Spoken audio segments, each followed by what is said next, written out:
Salut à tous, bienvenue sur l'atelier d'Adrien. Aujourd'hui on se retrouve, comme vous l'avez vu, pour faire un petit peu de menuiserie. On va faire une table pour ma grand-mère. Ma grand-mère a besoin de rester constamment sur un fauteuil, donc elle a besoin d'avoir une table pour pouvoir manger. Jusqu'à présent elle avait une table donc, qui dépliait, mais c'est pas très pratique et pas très stable.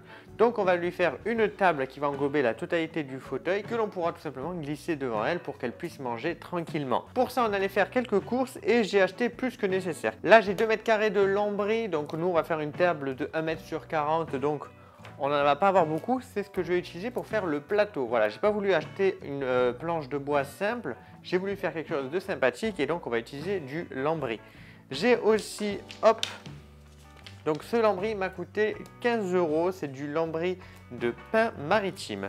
On a aussi ces 2 petites baguettes de bois donc, qui font les angles et qui vont faire la finition justement autour de la table et donc du lambris. C'est 3 € l'unité, j'en ai 2.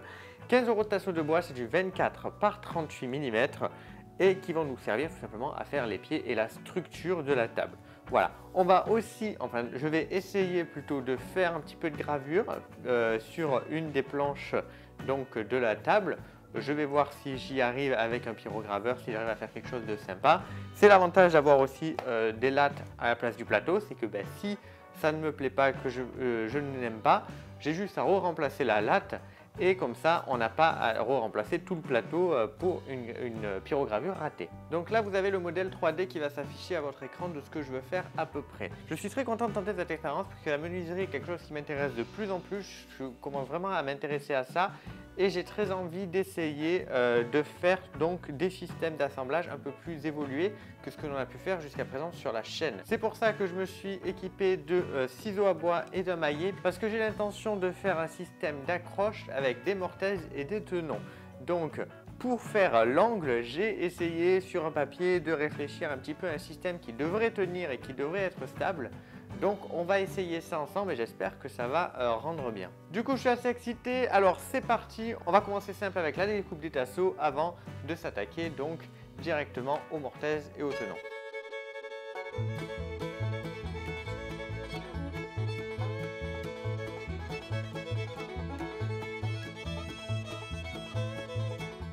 Ok, c'est là que commence la partie rigolote. Là, on a les pieds et en fait, je vais devoir fixer cela comme ça.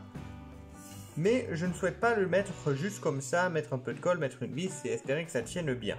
Donc je vais le mettre en partie à l'intérieur du bois et pour ça, je vais devoir faire, comme je vous l'ai dit, une mortaise et un tenon pour pouvoir les rentrer. Alors, est-ce que je vais faire directement la mortaise comme ça? Non.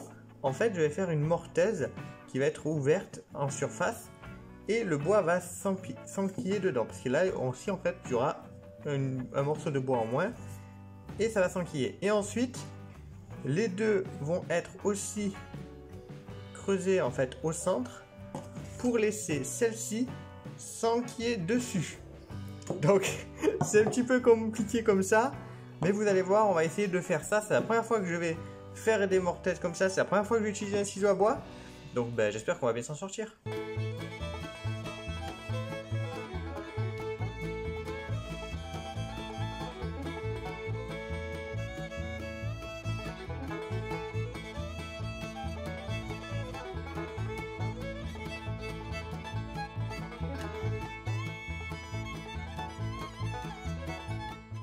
Ok, ça m'a l'air pas mal pour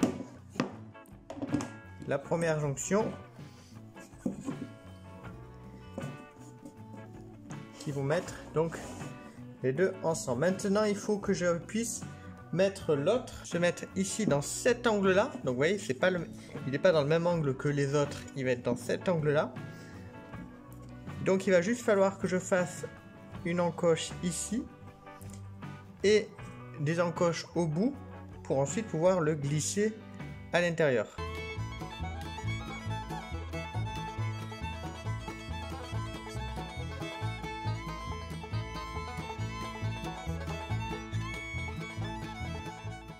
Ok, donc là je vais couper sur cette plus grande partie à la scie. Pareil pour ici, mais ça sera sur la plus petite. En fait, je coupe à la scie la fibre en sens inverse. C'est-à-dire que là, la rainure de bois, elle est dans ce sens-là. Donc c'est cette partie-là qui va être le plus facile à travailler au ciseau. Donc c'est cette partie-là que je vais couper.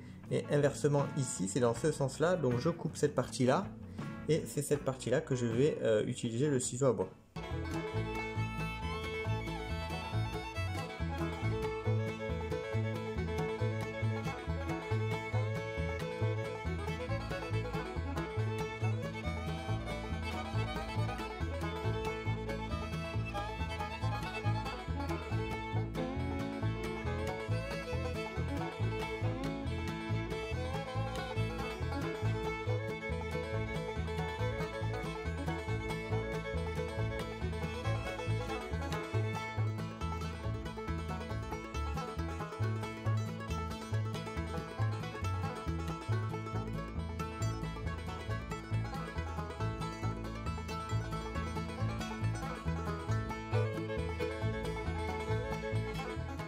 Fixer comme ça d'abord pour voir tout simplement si mon ténon va rentrer facilement ou pas, ou s'il va falloir que je retravaille tout ça.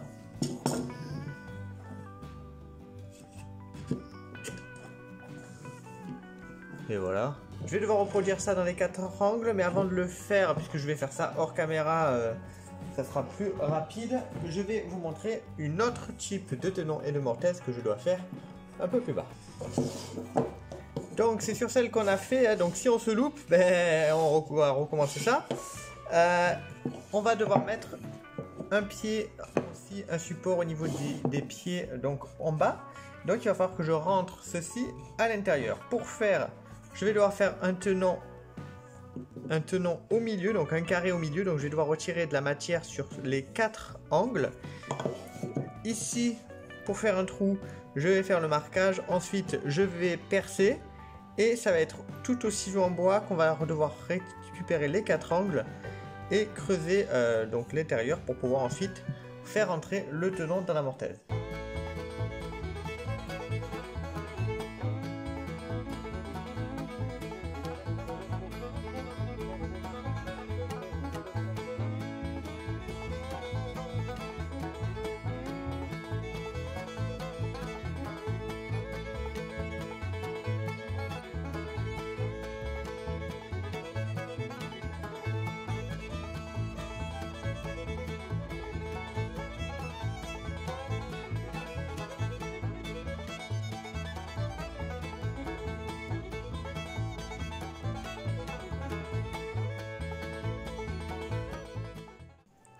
Bon, mon tenon avait un peu cassé ici, mais c'est pas grave, on a taillé plus, il est un peu plus petit du coup de ce côté-là.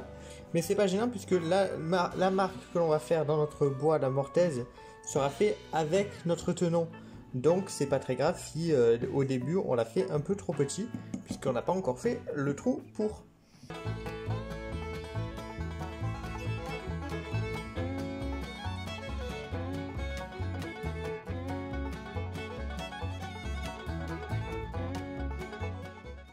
Voilà, ça rentre, ça va au fond, c'est parfait. Donc maintenant ça, je vais devoir le reproduire de l'autre côté. Et je vais en faire 2 de barres comme ça, pour donc relier les petites parties du pied sur le côté. Sur la grande partie je ne peux pas, puisqu'il y a le canapé, comme je vous l'ai dit, qui va aller en dessous. Enfin le fauteuil qui va aller en dessous, donc c'est pas possible. Donc je renforce seulement sur les plus petites parties. Et donc ben voilà, je continue à faire toutes les mortaises et on se retrouve après pour le montage. Bon, tu me laisses travailler? Tu me laisses travailler? Oui? Ok, alors on va maintenant fixer donc tout l'ensemble de bois que l'on a fait, toutes les parties ensemble. Je vais utiliser des serre-joints, de la colle et des petites pointes.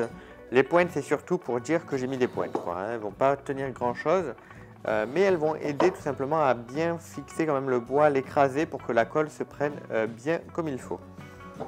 Alors, j'ai fait des petits marquages sur le bois, donc c'est comme ça qu'on va le mettre, et elle sera là, à l'intérieur des trous. Donc, hop, je vais commencer par un des angles, tout bêtement. Je mets la colle à bois sur les parties où il va se se mettre. Le voilà qui est fait pour un côté. Avant de mettre le deuxième, il va falloir que je prépare en fait la zone puisque j'ai aussi le pilier à mettre. Je vais devoir mettre le pilier plus les autres. Donc pour ça, on va se faciliter la tâche. On va se fixer celui-là.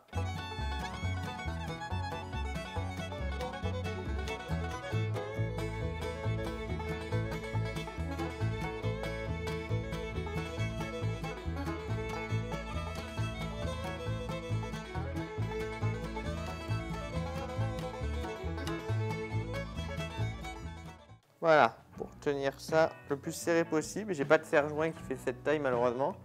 Donc j'utilise une sangle, ça fera l'affaire. Comme je l'ai dit, je vais mettre des petites pointes.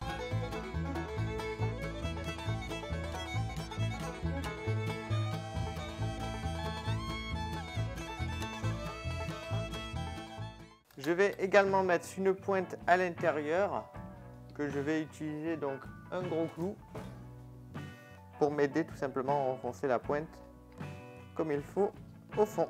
Donc cette partie est pointée et collée. Il faut savoir que hop, j'avais déjà fait cette partie hier soir. Donc là on est bon, on a les deux parties. Ça va pas me gêner tout ça normalement pour faire la suite qui va être donc de mettre les grands axes entre elle et elle.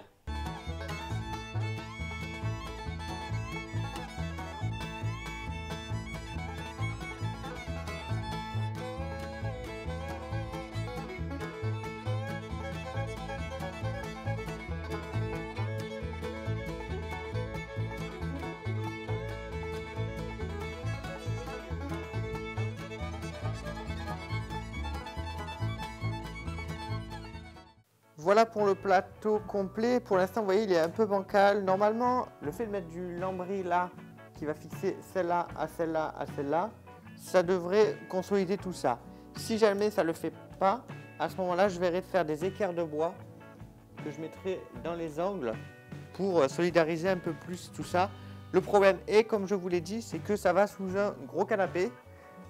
Donc en fait, je ne peux pas faire de barre horizontale ni de trop grosses équerres, ça va toucher le canapé. Donc il va falloir que je m'adapte, on va dire, pour arriver à essayer de faire quelque chose le plus stable possible et qui permette tout simplement à ma grand-mère de manger tranquillement. Donc maintenant je vais remettre un petit peu les serre-joints là où je peux pour compacter tout ça pour que la colle prenne bien. Pendant ce temps, je vais passer à la découpe du lambris. Donc évidemment on va utiliser une scie sauteuse, donc on va se protéger les yeux, les oreilles et les mains.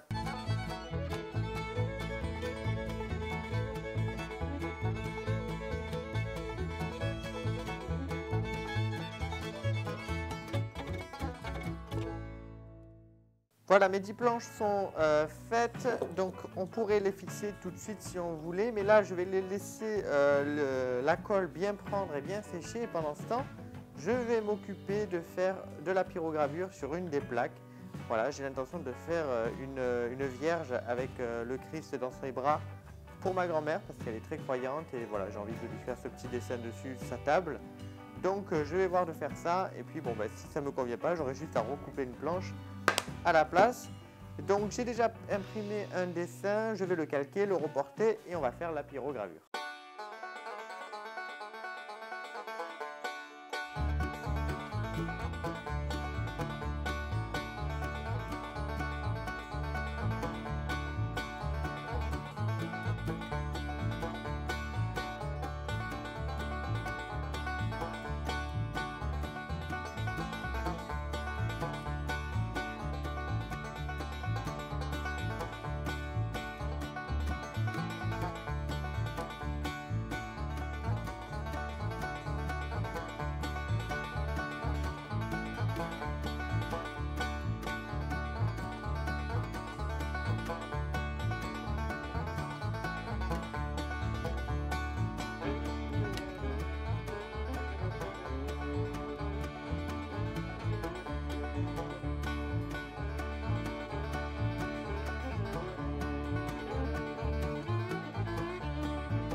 Ok les amis, la structure a été faite, je l'ai poncée pour avoir quelque chose de vraiment lisse puisqu'on va lui appliquer une lasure. Ça c'est une lasure que j'ai achetée chez Action, c'est de l'acajou. J'ai fait des tests sur des tasseaux ainsi que sur une plaque de lambris, donc j'ai pas eu de soucis. Normalement quand on utilise ça sur du bois résineux, il y a des risques que la résine ressorte et que ça fasse des taches jaunes. Pour le coup, là, je l'ai essayé sur une zone justement d'un lambris où il y avait de la résine, clairement. Il n'y a rien qui est ressorti, donc tant mieux. J'aurai pas de pré-couche à faire, qui la pré-couche coûte la blinde. Donc je suis plutôt content. On va commencer, on va faire déjà toute la structure et l'arrière des planches de lambris avant de l'assembler, de faire le dessus des lambris et de faire aussi donc les angles. Je ne l'ai pas précisé, mais la lasure va permettre de protéger le bois et tout en donnant une petite teinte un peu plus foncée. Donc c'est parti. Il était important que je ponce le bois avant puisque sinon chaque imperfection aurait fait des couleurs de rendu différents. Donc sur les faces comme celle-ci où après il y a les plaques, c'était pas très grave. Mais sur les faces plus voyantes, ça aurait été compliqué.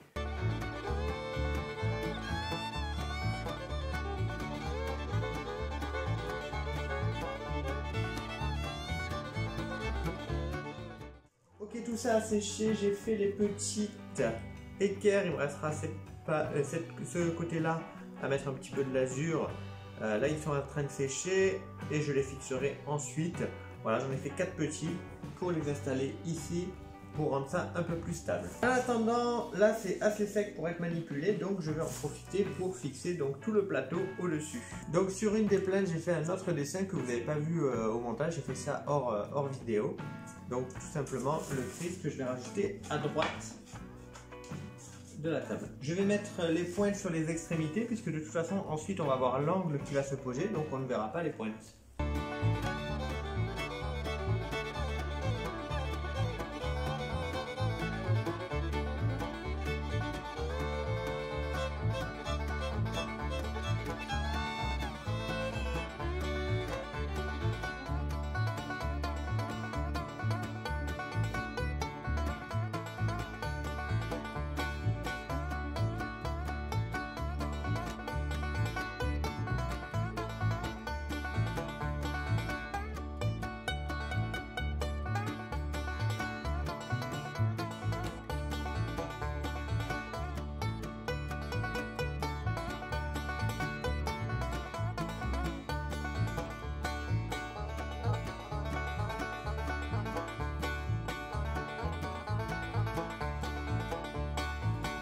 Bon là clairement on gagne en stabilité par rapport à avant et j'en suis très content, ce sera suffisant pour ce qu'elle va être utilisée, c'est-à-dire donner à manger à ma grand-mère en étant sur son fauteuil. Donc c'est la première fois que je fais du ciseau à bois, ça a été un petit peu périlleux mais franchement je suis très content, c'est très satisfaisant, j'ai vraiment apprécié le faire. Première fois aussi que j'utilise de la lasure et bien, je suis très content du rendu et du résultat. Je conserve le côté naturel du bois, plus je le protège et je le teinte un peu. Voilà, écoutez, c'est aussi la première fois que je fais vraiment des dessins particuliers, un peu plus de dessins que juste des petits symboles ou quoi, avec la pyrogravure et aussi, ça a été un peu compliqué mais ça a été très cool à faire. Donc vraiment, je suis très content du rendu actuel. Ce que vous n'allez pas voir, c'est au niveau donc, des petites équerres, là, des petits trous, je vais les boucher avec de la pâte à bois et redonner un petit coup de lasure dessus pour que ce soit ni vu ni connu. En tout cas, merci d'avoir regardé cette vidéo les amis, j'espère qu'elle vous aura plu. N'hésitez pas à me dire ce que vous en pensez dans les commentaires et à m'envoyer vos créations sur le Discord. Je vous dis bye bye tout le monde.